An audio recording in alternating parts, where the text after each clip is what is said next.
Hey,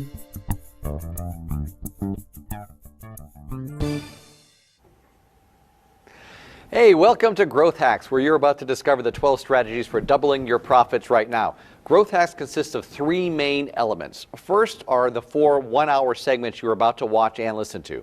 Each of these segments builds upon the teachings in the previous segments. Now, we designed this to make it really, really easy for you. Just follow the steps, implement the strategies, and take the money to the bank. It's really that simple. The second element is the toolkit. Now, there are copyright-free fill-in-the-blank marketing documents and scripts for you to use so you can get started almost immediately and get immediate results. We'll be referring to these documents and showing you some of them throughout the entire program. And third, in addition to the copyright-free marketing materials, there are also samples of successful Growth Hacks marketing materials. That's a tough one. You can model. We'll be talking about many of these documents during the program as well. My name is Dave D. I'm the Chief Driver of GKIC Marketing, including the multi-million-dollar online launches, as well as the head of the Platinum Info Marketing Mastermind Group. With me, of course, is the founder of GKIC and direct response marketing legend, Dan Kennedy. Dan, who has been called the millionaire maker because of the multitude of from-scratch entrepreneurial millionaires he's created over his 40-year career. He's the author of over 24 books on the subjects of marketing, copywriting, and business growth, and is the highest-paid marketing consultant and copywriter living today, as opposed to a dead one. Okay? Yep. Hey, any kind of legend is... There you go. And a living legend is generally better than dead one. That is correct. So let's get right into the content here. Wow. All right. So most people, Dan, when they think about building a business, all they're thinking about is, hey, how can I get more new customers? How can I get more new clients? How can I get more new patients? But our first growth hack goes in actually the opposite direction, which is lost customer reactivation. Why is that sometimes even more powerful than just generating new customers? Well, as a point of leverage, the single most difficult and expensive thing for most business owners is that thing they lust after the most, which is acquiring a new customer. And so when all your focus is there, all your focus is on doing the most difficult thing and the most expensive thing, right? And so the lost customer or the inactive customer, you've already made the acquisition investment that's already done, made, and now either gone or disappearing. But you already did it. So all that is required to get somebody to come to you once, which in most cases means they are leaving someone else, not always, but in most businesses, your new customer is somebody else's lost or inactive customer. So everything you had to do to get them to be willing to do that, change the route they drive to work to stop at your place instead of the other place, or vice versa on the way home, and a relationship that they may have been dissatisfied with, but still it's a relationship. All that you did to have them do that, you already did. So pursuing, saving the about to be a lost customer or pursuing the lost customer is very often a less expensive and less arduous way to get a new customer than getting a new customer. Yeah. And the economic value is the same. Sure. Now, I think a lot of people think, you know what, I haven't emailed my list for a long time of customers, or I haven't mailed them, or I haven't contacted them. I'm really concerned. What process should I go through to start doing that? Do I just start mailing? Do I just try to sell them something else? What do I do? So there's 3 strategies. Okay. Right, that can work. I can tell you one that's generally not such a great idea. Okay. So, and that's like to show up out of the blue, sort of. My first and only job, I got a 5-state sales territory for a publishing company that mostly installed racks of their merchandise in drugstores and bookstores and whatever. And no one bothered to tell me that there hadn't been a sales rep there for 11 months or so, which meant what they didn't bother to tell me is nobody had serviced these accounts either for 11 months, which means racks have been installed that nobody's been seen since. Half the inventory's gone. The collection department is dunning the guy, but the stuff isn't selling and nobody's changed them, et cetera, et cetera. So the first day of that job was walking into places, merrily announcing myself and presenting my business card, and then running for my life. Did you actually merrily go in? Oh, yeah. Yeah, Back yeah, then yeah. you were merrily? Yes, Doing merrily. things? Merrily doing Merrily, just like today. things. And I mean, literally, I had a guy chase me out in the parking lot with throwing rack parts at me. So that strategy had to be adjusted fairly quickly, right? Right. So the three things that we generally tell people to do, right, are, and I have notes so I don't mess it up. So one is apology plus re-engage, delay the offer. Okay. So that strategy has you freely acknowledging, I'm a moron, right? I had you, I've ignored you, I haven't communicated with you. And by the way you phrased it, haven't been sending them email. So Right. that's really should be doing more than sending them Right, email. But right. So I really have ignored you. I'm an idiot. I'm sorry. We miss You're you. going to start hearing from me again. Yep. Here's what that cool relationship is going to look like, okay? And that's it. And you delay any offer or request for money, Okay. right? The second strategy is re-engage with no apology, but delay offer. So you do show back up. I wouldn't recommend in person. And you start to communicate, you start to send, you start to gift, you Right. start to, and you delay the offer. Sure. The third strategy is the most aggressive, which is apology plus immediate offers and re-engage.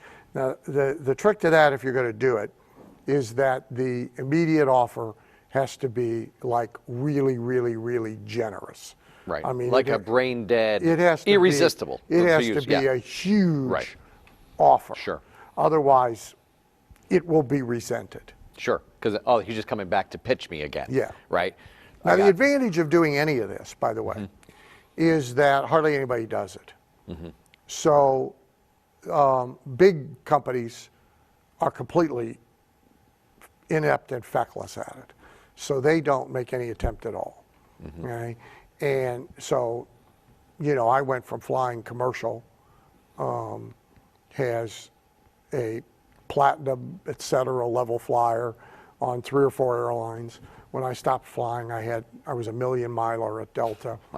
And I mean, I stopped because I switched to private, right? I've never heard from anybody. It's insane, right? I mean, it's crazy. I've never heard from Yeah. from anybody, right? So big dumb companies are like, but most small businesses are bad at it too. So you patronize a place again and again and again. You stop. You hardly ever get any direct, effective outreach using any of these three strategies. Right, right. So how far should somebody go back in their database? That's another question. Well, should I, I haven't contacted my customers 5 years, 10 years, 2 weeks. Well, does it depend on the business? Yeah, well, yeah, to some extent. Okay. I mean, people are much more mobile than they were even a decade ago. So 10-year-old addresses, you definitely, Yeah, right, you're in the exactly. white pages, right? Right. But so the first thing you want to do is about the timing is you want to catch them before they're truly lost, right? So the first set of timing you want is the alarm bell kind of timing, right? Okay. So this guy brings cleaning in every 2 weeks, like clockwork, and we haven't seen him for 3 weeks. We don't need to wait for the 4th week. Right. Let's pick up the phone and see what's wrong, right? If you got 20 dry cleaning places, okay, if you can't make your managers pick up the phone, then the whole alarm system has to be automated. It has to be run in Infusionsoft or something like it, and that customer had to be entered and adjusted as soon as you knew it. Oh, this guy's at every 2-week pattern. And so if he has been in for 3 weeks, an alarm bell goes off and a series of 3 mailings Right. start, Right. and if he's on vacation, fine, he'll tell you, right? Right. I mean, I often tell the diner story Yeah. of Harvey comes in and sits at the diner counter every morning for breakfast, and he's been doing that for 20 years, and Harvey isn't there on Tuesday. How long should you wait to see if he comes in? Well, no. Well, first of all, Harvey might be dead on the floor of his mobile home, and he may have no relatives, and he has a dog that so if you know where he lives, you or Bertha the waitress, after the breakfast rush is over, send her over and rap on the door of the mobile home, right? If you got a phone number, pick up the phone and call and see if Harvey's okay. Now, in all probability, Harvey's not dead. Really, your best possible outcome here is that he is dead, because then he truly is a lost customer, and you can do nothing about it. And so if you do nothing, it doesn't matter, right? Even the Growth Hacks course can't help you with that. No, but if Harvey is still alive, chances are he went and met Dave for breakfast over at a different place because Dave invited him. Right? And he'll come back to you tomorrow, unless he had a really good experience over there. And Harriet burnt his toast just like his mama used to, et cetera, et cetera. I like these names you're making up. Bertha, and now he Harry. may go, well, they're diner kind of. Yeah, they are. You know, Lamont hardly ever goes to the diner. You know? Very good. We don't know yet, Caitlin. No, don't know. No, we don't know. A Lamont very rarely goes to a diner. But so now he goes back there the second day.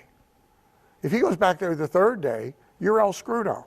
Right. He's gone. You're right, he's gone. Right. So the first timing issue is before they're lost, when they are merely inactive. Oh, okay. Right. So there's a difference between inactive and lost. Right.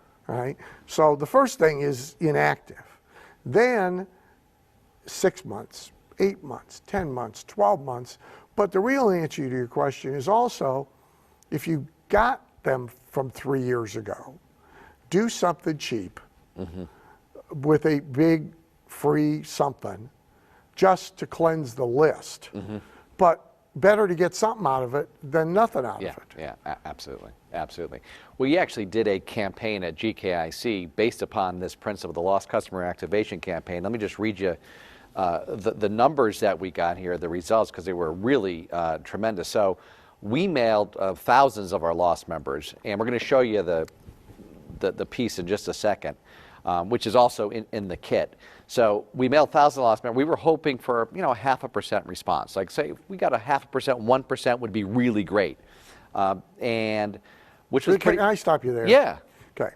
So when you say that, let's be kind. Okay. The uninformed, the newbie or the newbie. Yeah. Yeah. Their reaction to that is, that sounds horrible. Right. Yeah, right. I was expecting 50. Right. And it's always important to point out to people that response percentages are a conversational means amongst professionals, of communicating, but they actually are not the meaningful number, because they're not what we put in the bank, pay bills with, send our kids to college with, et cetera. Those are called dollars, not even Bitcoin. They're dollars. Right. And so the worth of the customer, both short-term and long-term, recaptured, is the real issue. ROI is the real issue. Right. And in one business, either front end or back end, 0.5% might be horrible and untenable. Right. And in another business, 0.5% might be spectacular. Right. Yeah, exactly. So we still need to converse in those terms. Sure. But people ought not have a visceral reaction to percentages. Yeah. So we just took that based upon general direct mail. We know you're right. 1%. Yeah. But again, our customers are worth a lot. Right. Out of a dead house list, our customers are worth a lot to us. So if we could get that, we're happy. The campaign that I'm going to show you, which again is included in the toolkit, actually got 7 times that number. And we got hundreds of lost customers to rejoin, become members again. So let's look at it and analyze it. And one of the things that Dan just talked briefly about, the importance of entertainment. This is kind of going beyond the scope of this, but it's key. So, which could be a whole other product, by the way. So there's a book written in 1985. How many years ago is that? A lot. A lot. called Amusing Ourselves to Death, right? Which was a book complaining and cautioning about how much of our attention had shifted from productive things, from all sorts of, from pretty much every other category of education, information, activity, to amusement, right? And this is in 1985. Right, wow. Today, we are in an entertainment culture, pure and simple. And it is top to bottom. It is billionaires to poor people to everybody in between. And there is almost no tolerance for anything being delivered without a significant entertainment factor to it. Right. Right? If you look at, I was talking to somebody about, the O'Reilly Show on Fox is in its 19th year. Wow. Yeah. That's why you can't see without those. That's exactly right. So it's in its 19th year, right? And it has, of course, evolved. Right? And so if you go look at some O'Reilly shows from even 5 years ago, they were largely straight opinion and political discussion. Right. That's what they were. Go look at an O'Reilly show today. It's less than 25% of the minutes is what used to be 100% of the minutes because the public won't tolerate it. Right. You've got to have the goofy guy on who goes and does funny man on the street interviews. Right. You have to have people from entertainment on, not just, so you got to have Dog the Bounty Hunter on when the guys have escaped from jail. Right. You can't have just the FBI guy on. You got to have Dog the Bounty Hunter on. Right. Okay. So otherwise, people are out. Sure. They're out. Right. So that's the culture we live in. Right. Then further, there is this issue of buying mood. Right. Is what mood, regardless whether we hear. Right. Right, or on the screen or whatever. On stage, whatever. What mood do we put them in, right? And there's even biochemistry to this about endorphins and adrenaline rush and so forth. So like Disney, right? Prices, oh my God, right? Big critical article in the New York Times last week about them abandoning the middle class, pricing themselves away from the middle class. Right. Apparently the guy hasn't been in a park. That's right. It's full of middle class. Sure. All right. Now they're straining more to pay to be there, and more of them are from overseas than here. But but Disney's ability to price is about buying mood and about total experience. Right.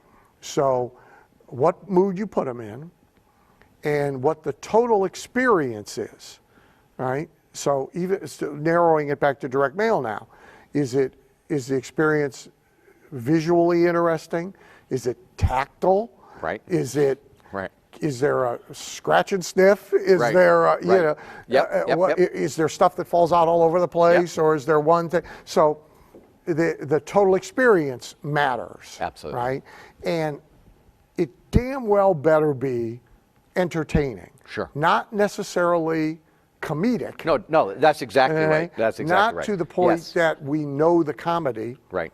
And we don't know what the devil was being sold 10 seconds after we paid Which attention is dangerous to anyway, it. because very hazardous. Yeah. So not necessarily comedic, but entertaining. Right. As in not dry. Right. Not just the facts, ma'am. Right. Not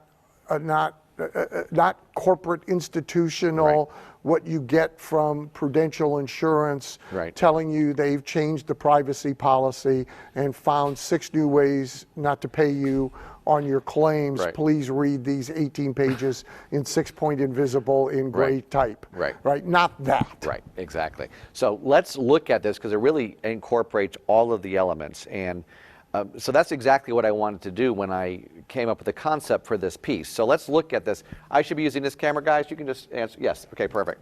So the first thing is the You should envelope. only use that camera after she raises her hand, lowers Her hand, counts to 3. She counts to 3 and That's- points at me. Okay, so I can you think you're just good point now. at me? There you go. Okay, Perfect. There you go. Well, she pointed at me with a finger that we Yeah, that was no, good. she It was pointing at me with that finger. Okay. You, she likes. Okay, so let's look at this, because first of all, we start with the envelope, which is a black envelope. Again, it stands out in the mail. There's not a lot of black envelopes. But, Well, it fits your theme.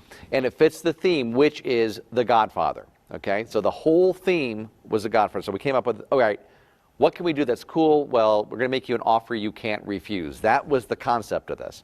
Now, if you look at right here, right on the outside of the envelope, there's a toll-free recorded message number that says to call this number before you open the envelope. So we've taken direct mail, Dan, and we've made it into something auditory as well. Also, we're getting them to take action, right? We're getting them to do something right away. So they take it, and people called this number like crazy. So what was on this number? Well, what was on this number is we had a Godfather impersonator saying, hey, I'm Don Vito Kennedy, okay? And it was a guy that sounded just like the Godfather. The whole purpose of that message, and by the way, the transcript of that message is in the toolkit. The whole purpose of that was to get them to open the envelope. That was the basic purpose of the envelope, of that message. So you open the envelope. Thou shalt not underestimate every step of the task. Can you talk about that? Well, yeah. So, Yeah. you know, one of the reasons people don't do well with direct mail, right, is because they presume It's gonna get because opened. I send it, Right. it will get opened, Right. well, it will get delivered, it will get opened, and it will Right. get read. Right. The reason people don't do well with online marketing is because they assume if someone comes to my site, they'll now pay attention to what's on the site, Right. They assume because people listen to my podcast, they'll now do something as a result of, right? And so Right. there's all this presumption and assumption going on. Right, absolutely. Now, I took this out. I should have showed everybody when I took it out because stuff fell out of the envelope. Well, That's it also came out in the right order. Right, it came out in the right order, which is a whole other thing, which we talk about. So here's what, they open it up, they pull it out, all of this falls out onto the table just like it just did right here. One of the key pieces, Oh, aren't you cute? Isn't I? Yeah, Did definitely. you stay up all night on that? I did. I've been dying to use that line. Is this keychain, which is really nothing more than the Godfather logo on a keychain. I think, Johanna, how much was this thing? Do you know? Like 10 cents? Yeah. Like 10 cents. But here's the other thing it did. Good God, we added a dime. Couldn't we just use a picture of the keychain, Dave? Couldn't we just use a picture? We could have. Well, this was actually in the budget. So, so when this fell out again, so this also adds as the lumpy mail, right? So people can feel that there's something inside. It's just silly. It really means nothing. Now, here we have. Have you seen this? Yeah, I've seen it. Okay. So right. we did this without Dan's permission, which was awesome.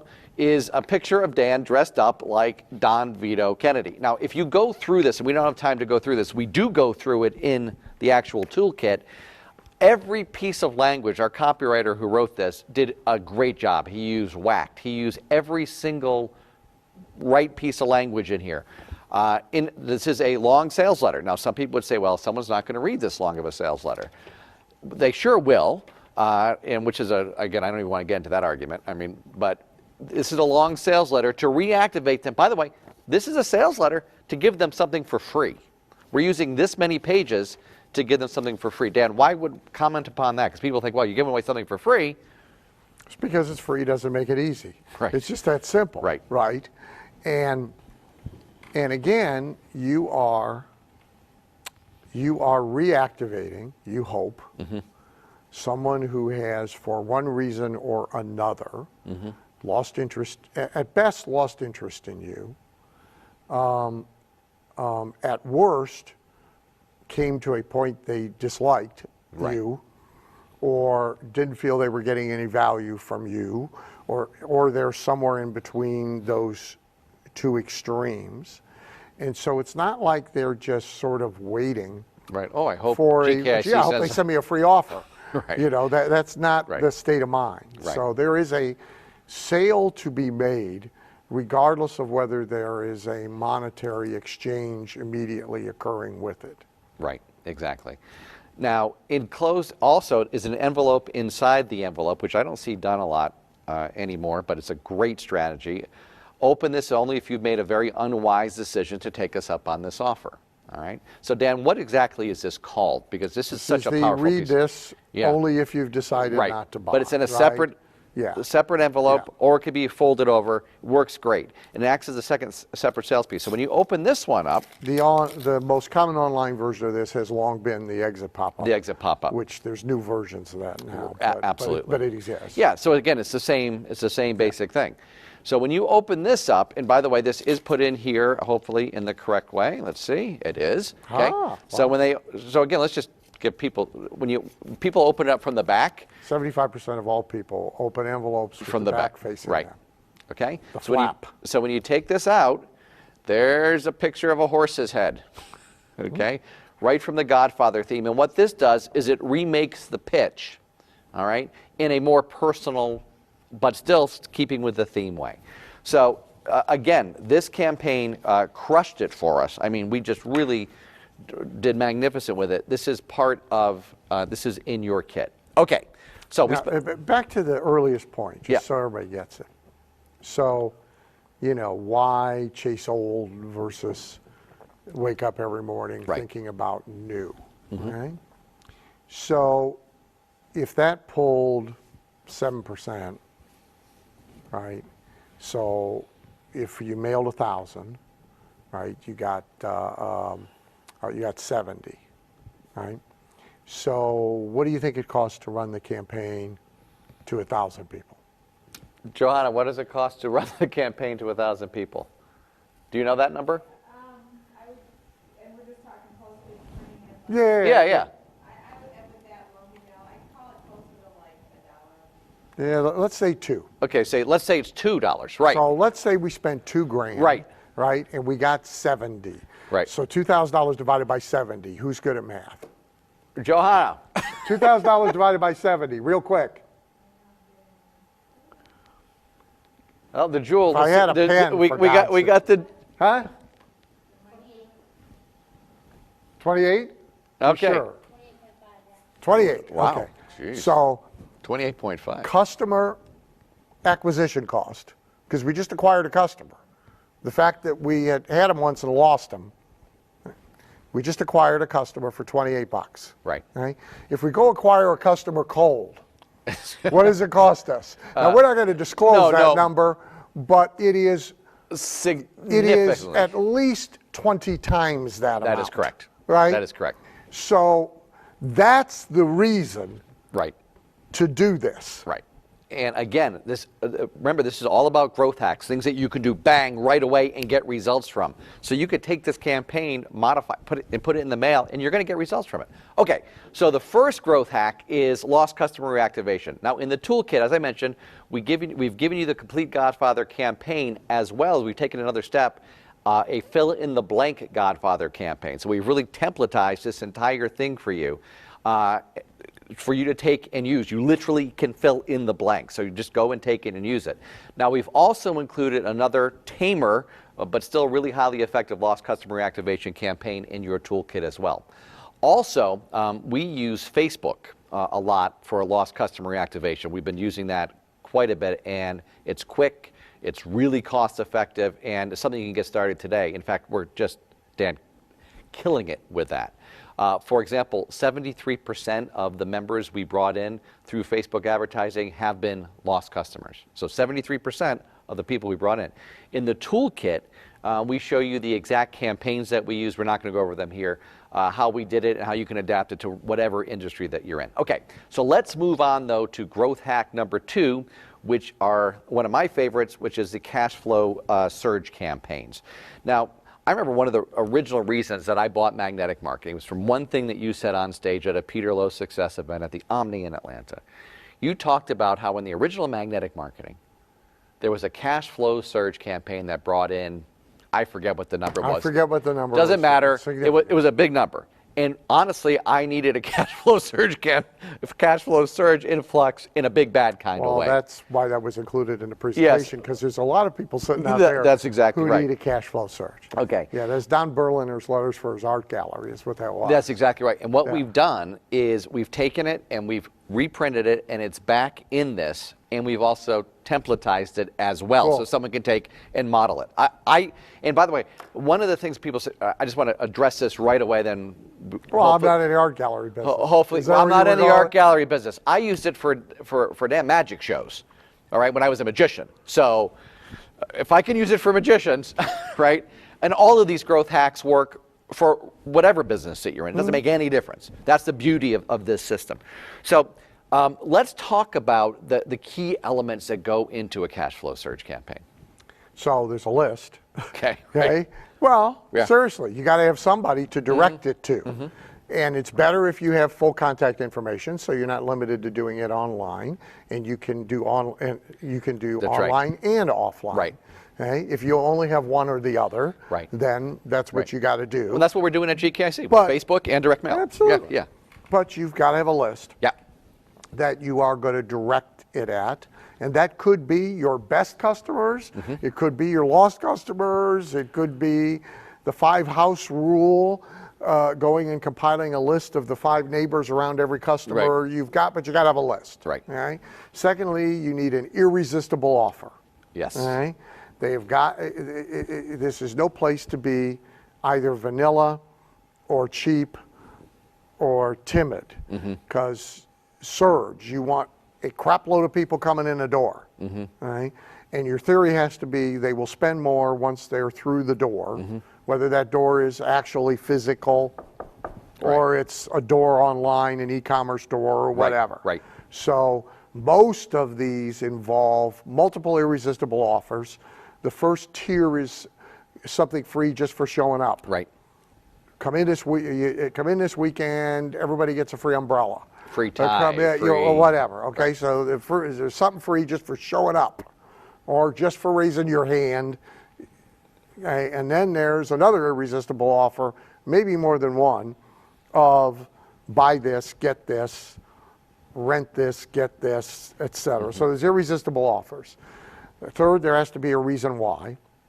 It doesn't have to be much, but when you do this and you are deeply discounting or you are heavily bonusing, when you are presenting irresistible offers, you need a reason other than your own desperation for a cash flow surge. Right. Right?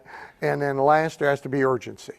So it either all has to happen in a very short period of time, or it has to be against a very tight deadline. Right. Okay? So those are the 4 elements. Okay, perfect. Now we do a cash flow surge really nearly on a weekly basis at GKIC, and we call it the web deal of the weekend. And what's appealing about this for a lot of people is that it's done by email only, because again, it's done on a weekly basis. In just a minute, we're going to have the jewel at GKIC, Mike Sadola, who actually created this, not the web deal of the weekend, but the new format that we're using, that we're just using it, go through it so people can understand it. But again, we kind of brushed over the topic of someone's going to watch this and say, well, we're not in the information marketing business like GKIC is, so we can't use this. How do you address those folks? This could be tough for Scott Mueller, who's in the funeral business. Right. Okay? Right. Pretty much deal of the week. If grandma hadn't died, okay, no matter how good the deal is, you know. But I mean, look, but there are very few. Of course, if you got a big enough list, Right. somebody's dying. Right. But there are very few businesses that there is not a portfolio of products and services rather than just one thing. So most businesses have a range of things they sell and do, right? So a restaurant has days parts, night parts, Sure. breakfast, lunch, dinner. Sure. They have Friday nights, there's a football game, there's soccer match, there's all Whatever, sorts of yeah. shit, right? So almost everybody has a portfolio of goods and services, just as GKIC has a catalog of products. Therefore, if you got 52 of them, you got a deal of the week. Right. If you got 26 of them, you got to repeat it twice a year, et Right. cetera. But so you have that, right? and you have customers, some of whom have not bought X only because of its price, Right. and will buy it if it is put forth in a special offer. Some timing matters and so forth. So you have the two elements. Any business has the two elements, the same two elements GKIC does or Right. an Any info business does, marketer would right. have. Or a magician. Yes. Okay, so let's look at and watch the creator of the cash flow surge campaign for GKIC that we use on a weekly basis as he explains the psychology and goes over the campaign in detail. So here's the jewel of GKIC, Mike Stadola. Let's watch Mike. Hey Dan and Dave, Mike here. Yeah, let me quickly go over the psychology of the cash flow surge campaign. Once we really got the psychology dialed in and fine-tuned it, we saw our sales increase on a weekly basis by over 400%. So I'm going to talk about the three-step strategy of doing this and what you need to do on each day. And of course in the toolkit we go into this in much greater detail, but here we go. So the cash flow surge is where we send out 3 emails in 3 days, and it follows a very specific formula. In the past, what we did before we really dialed this in is we sent 3 emails out, and really all 3 emails talked about a product or service that we offered, and it was really pretty much more of the same each of the 3 days. We talked about a bonus or a discount that was in there, and we were making good sales at the time. But then we fine-tuned it and really realized that we need to attack this a little bit differently. So now what we do is on the first day, we really get into the psychology of the problem. Most of us don't like to admit that we have a problem or a need in our business or our life, so we really need to highlight the problem that people are experiencing there and kind of, as you say, twist the knife with that problem, highlight that, bring it to the forefront of their mind. And so we'll talk about the problem and the ramifications of not fixing that problem. Then at the very end of the email, that's the only time we'll go into that fact that we have a solution to this problem. So we'll talk about that, but really the day one is just highlighting a problem, getting that in the forefront of their mind. Day 2 then is when we kind of introduce the solution. We talk about the transformation, getting away from that problem, overcoming that obstacle that we'll have. So we'll talk about the product or service that GKIC offers that can solve this problem, that can avoid that pain for them. And then at the very end of that, we'll actually kind of hint that there's a bonus that we're going to include as well. So day 1 is you highlight the problem, kind of twist that knife. Day 2 is you really introduce the solution and what their life is going to be like after they get to the solution to this problem. Day 3 then, instead of just more of the same where we talk about the product or service, we take a totally different route and we kind of use the change of offer technique where we talk about something different. So on these web deals, these cash flow surge campaigns, what we do is we always include some sort of bonus. It could be a training, it could be an additional product that's not released, or some sort of report that will be helpful and complementary to this. And we usually want this bonus to be so exciting and so valuable that they might want to get it for this bonus alone. So on day 3, what we really started out is talking about this bonus that's there, what the bonus will do for them, and then we go through the bullet points of the actual product and the problem that they had that'll be solved. So really to recap, day 1 is highlighting the problem, day 2 is solving the problem, and then day 3 of this cash flow surge campaign is the change of offer where we talk about the bonus and what the bonus is going to do for them. And between those 3 days and that psychology, we saw our sales increase by over 400% within 30 days of changing the strategy. So I will send it back to you, Dave and Dan. Thank you, Jewel. All right, so in the toolkit, we've given you examples of highly effective campaigns that we've used, as well as complete fill-in-the-blank campaigns that you can use. Remember, in the toolkit, it's really a toolkit. There's a lot of fill-in-the-blank stuff that you can use.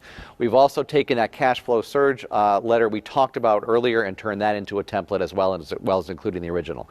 Now, Dan, before we move on to growth hack number 3, which is the Slack adjuster, you had another campaign, cash flow surge. Well, so the other kind of cash flow surge approach is called mortgaging the future.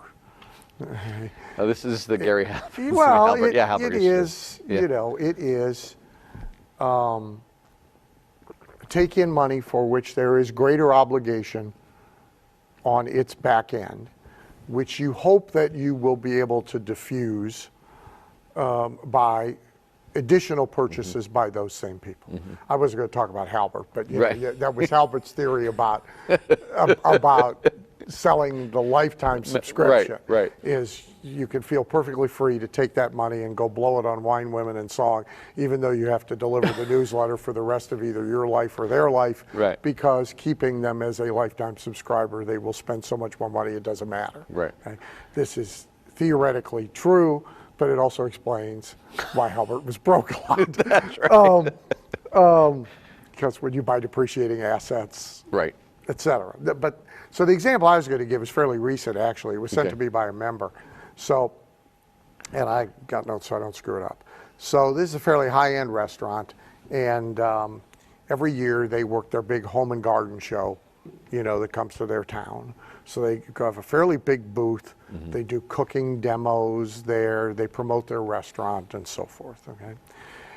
Up until last year, what they have walked with is awareness.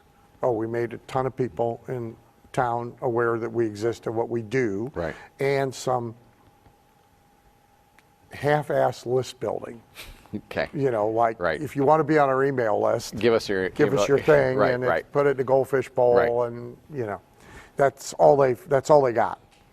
So last year, in a conversation I had with them at a super conference while I was signing a book, actually, I said, well, as long as you're going to be there anyway, why don't you sell something?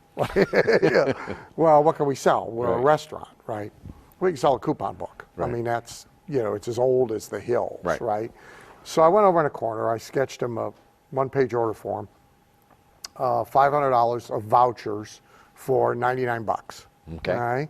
Now, I made it less painful than it could have been because each voucher, so the vouchers were different, Okay. right? With a value. So one was a 2-for-1. Right. One was Got a it. free appetizer. One was $20 off any bottle of wine that sells for $100 or more. Right, Yada, right, yada, yada. right, right. All adding up to, Right. okay, $500, and you're buying it for $99. So in the same 3 days of the home show, same 3 days they were Mm-hmm. there every other year, okay, they sold 238 packages. Wow. Okay? That's $23,562. Right, right. Okay? More importantly, actually, which requires some more education, is they walked with 2 lists instead of 1. Right. They had a buyer. So not only did they walk with Yeah. $23,000 they didn't have Yeah. before, okay, but for which they owe arguably $500 times 238. Hence, they have mortgaged the future of that customer. However, Not if you really. take the markup out, and hardly, well, they're not coming in just for the appetizer. Exactly. Right. Yeah. Okay. But if you want to make the Right. argument, Right. you can. Okay. More importantly, left with 2 lists, not 1. Right. Okay. So they now have a list of everybody who came to the booth and signed up for the free email, but they also have a list of people who handed over $99. Right. And now I have coupons with expired dates on them, Right. which are burning up Right. all during the next 12 months. So they have reason to follow up with them. Right. Hey, your wine coupon expires. We don't want you to lose it. Yeah. Right. So they have reason to Yeah. follow up, and they have a much better qualified prospect. Yeah. They Yeah. forked over $99. Yeah. Right? Yeah. And that's actually as valuable as was the 23 grand. Fantastic, fantastic. So you should be thinking about, how can I add this to my business? How can I add a cash flow surge campaign to my business? In the toolkit, shows you exactly how to do it, gives you the templates for doing it. All you got to do is fill in the blanks and do it. Really simple. Okay, let's talk about growth hack number 3, which is a really cool one, which is the slack adjuster strategy. What is a slack adjuster? So a slack adjuster is a big price or big profit or both item that only a relatively small percentage of your customers will ever buy. And you know it, and you don't mind. Okay? And it is designed to make up for some of your customer acquisition costs, right? So let's say we got a Dairy Queen, right? Okay. And we're very limited in what we can spend on customer acquisition because we're a damn Dairy Queen. Right. Right? And the long-term customer value may be okay, but transactionally, Right. I mean, and we got a lot of waste too because them high school kids, when they try and dip the cone, the thing falls and so, but anytime we can expand That would probably be Lamont, by the way. That might be. That might be Lamont. That might be Lamont. Yeah. In between getting his ass kicked on the playground, he Right. works at the Dairy Queen dipping the cones. Yeah, That's that would right. be Lamont. I hadn't thought of that before, but that actually, you know, We're in segment 1. yeah, yeah. And so far, we've lost anybody who's named Lamont. They're out. Okay. Good news is not too many of them paying attention to us in the first place. But anytime you can increase what you are able to spend to acquire customers, you start to gain advantage. Right. So if I'm a Dairy Queen guy, here's the outrageous example. We'll put a Dairy Queen in your man cave. Right. Or you could And have a so machine. we Yeah, will sure. install Yeah. Dairy Queen logo, Dairy Queen counter, ice cream machine, a dipper thing, a freezer. We'll stock it, etc. And when you have your buddies over, you'll have a damn Dairy Queen Right. in your man cave, and it's Right. $55,000. Right. And one guy buys it every couple of years, right? However, if you divide $55,000, less the cost of the thing, so you divide $30,000 back in, and you pour all that back into your customer acquisition budget, Right. you just had an impact. Right. Okay, so that's what a slack adjuster is. Right. You see it in a lot of businesses that people don't notice what it is. Okay. Even. So in the hospital business, it's the high-priced executive physical. Okay? It's the 25 Gs, and you go for 2 days, and they Right. run every test known to man, and Sure. you meet with the life coach and the nutritionist and all that shit, right? So that's what it is for them. In a hardware store, we had a member years ago, a chain of hardware stores, and we got him to add full backyard patio entertainment center installs, which he acted as a general contractor for, of course, right, and right. farmed, right? And on average, in season, to his shock, so he had 3 stores, I think. In the 3 stores combined, he sold 1 a week. Wow. Now, that's a lot of money. Yeah. And if you have the discipline to pour it back into your customer acquisition budget, which is where slack adjuster money Should go. Right. Okay, it changes the whole dynamic of how you can compete, in his case, with Home Depot and Lowe's and Right. It advertise gives you a and nice cut competitive price advantage. and do loss Yeah. leader items Yeah. and so forth that you could not afford to do before. Yeah, that's fantastic. I remember when I was selling, I was Dan Kennedy licensee, and again, the license isn't available anymore, but when I was a Kennedy licensee, and I was the #1 Kennedy licensee, sold more Dan product than anybody, one of the things I had was what I call the mother of all offers, which was everything. And I think, I don't know, $10,000, I don't remember what it was, $5,000, $10,000, whatever. About 8, I think, 8,000, depending on how you 8,000, priced yeah, it, okay, $8,000.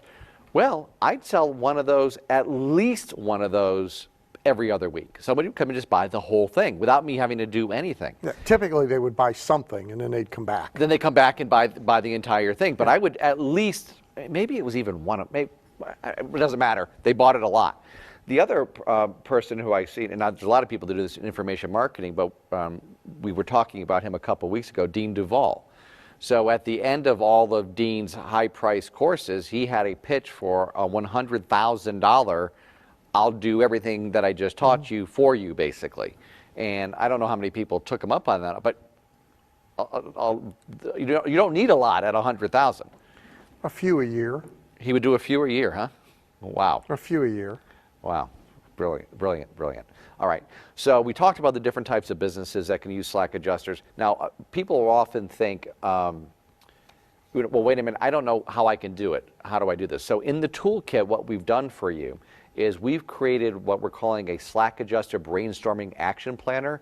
That'll help you get your creative juices going, your creative process going, but it'll also guide you step by step for actually getting it done, actually implementing it in your business. So it's like a checklist and a planner. It's right in your toolkit so that you'll be able to add a slack adjuster in your business as well. Now, Dan, before we move on to growth hack number 4, let's talk a little bit about implementation, because one of the things I've been teaching for preaching at GKIC is you need less information, more implementation. And this is all about implementation. This isn't supposed to be entertaining, and it is, hopefully this is entertaining to you, but the actual toolkit is to be used. Can you talk a little bit about someone who's super busy and implementing this, managing their time so they can actually use these strategies? Because we made it as simple as possible, but we don't want it to sit on their shelf. Well, so the big umbrella answer is busy at what? Okay. And what are you doing? The business owner who is occupied stocking the shelves, Right. and does marketing when he gets around to it. Zig used to give out the little round to it's. Right. Yeah. Right. Right. That's the- right. The round to When he's never going to get around to it. Right. All right. I mean, so it really starts with knowing what your jobs are and ranking them by priority, right? And for most small business owners, their number one job should be chief marketing director. Right. And because almost nothing else matters if that is screwed up. One way or another, everything else is going to go to hell eventually if you don't have that right. So the management at times starts with the allocation of time and the prioritizing of the jobs that you have to do, right? And implementation requires set aside committed time. Okay? So some people think just the act of buying Right. should somehow, Magically make it happen. yeah. Others think it should happen by osmosis, right? If you buy it and you sit it in a corner of the office, that, I don't know, little gremlins come out at night and run around and implement. But implementation occurs because we set scheduled time to do it, right? So the first technique, if you want technique, is Yeah. you block time Right. for an activity such as this. Okay? So I'm going to, how many hacks are there? There are 12. Fine. So I'm going to at least attempt to institutionalize one of these in my business each month for the next 12 months. Right. Right? Right. Or each week for the next 12 weeks Right. if I'm really ambitious. But how You much don't even ti- have to be that ambitious. How much time? the are way you- this is set I up. mean, how much time are you going to set aside? Right. And then it ought to be regularly scheduled. Right. Okay. And it should be sacrosanct. Okay. So, years ago when I worked hands-on with a lot of chiropractors, we knew nobody, could really be depended upon to discipline themselves much. At the time, there was no electronic banking, for example. So their wealth account that we made them set up to save money, we always made them put it at a bank at the opposite end of the country, wherever they were, so they couldn't run down there and make a withdrawal. Right. So you sent the deposit in, and it was a pain in the ass to get the money back Right. out. So pretty much they Yeah, left it yeah, there, yeah. right? So I had this chiropractor, and I went back notes. So I took him from 5 days open to 4 days open, closed the office every Wednesday. Okay? Wednesday was marketing day. Wow. 50% of that time he is allowed to spend inside the office, taking stuff out of a notebook, making a Right. piece, getting a mailing out, sending thank you notes to people who came in for inside stuff. Okay? 50% had to be outside. So if there's a Chamber of Commerce meeting to go to, Speaking fine. at, right. If you can go give a speech, fine. Right. If you can give a back class at the local factory, fine. If you got nothing else to do this Wednesday afternoon that you didn't get pre-scheduled, you go door knock. You walk in on neighborhood businesses and introduce yourself in your little white coat and say hi to everybody. You W. Clement Stone, you go to the nearest office tower, you get in the elevator and you ride up and down for 3 hours, and you have a constant flow of people coming in and out for you to say hi to in your little white coat. That's what you got to go do, because 50% in, 50% out, Got it. 1 day a week, that's it, and nothing changes it. Bertha calls, she just fell off a ladder, and fine, you're coming in tomorrow morning. I'll see you at 8 o'clock. Nothing, it's sacrosanct. Right. Right? So in 8 months, he doubled the practice, Right. maxed capacity, couldn't take another new patient, had to open another office and hire a doc. Right. And that's the promise of this, by the way. The promise is doubling your profits. But you got to use it. So you gotta use it. It can double your profits if you think of it, somebody implemented. We've only been over 3, but let's just say that they did this one. If you do that, first of all, what's the price for this thing? It's $3.97 on this broadcast. Okay. So if you got 100 lost customers, Right. you're paying $3.97 to be ready to try and activate them. Right. Hard to mess that up. Yeah. All right. But what you really want to do is you want to get things in place, Systematized. yeah, that have some life Right. to them. And again, if you did one a month for 12 months, You'd be and golden. you set aside, what, 1 day a month to do the implementation, right? But the only way you're going to You could do a lot in 1 day. fine. But the only way you're going to get it done, Right. really, Right. is if you get the damn calendar out, Right. and you decide that's Yeah. the first Thursday of every month, Yeah. and I'm going to color that in, and no Second Coming of Christ, baseball tickets, Right. I'm going to do it. kid who falls down steps, Right. nothing. That's it, Yeah. right? That's the way you implement.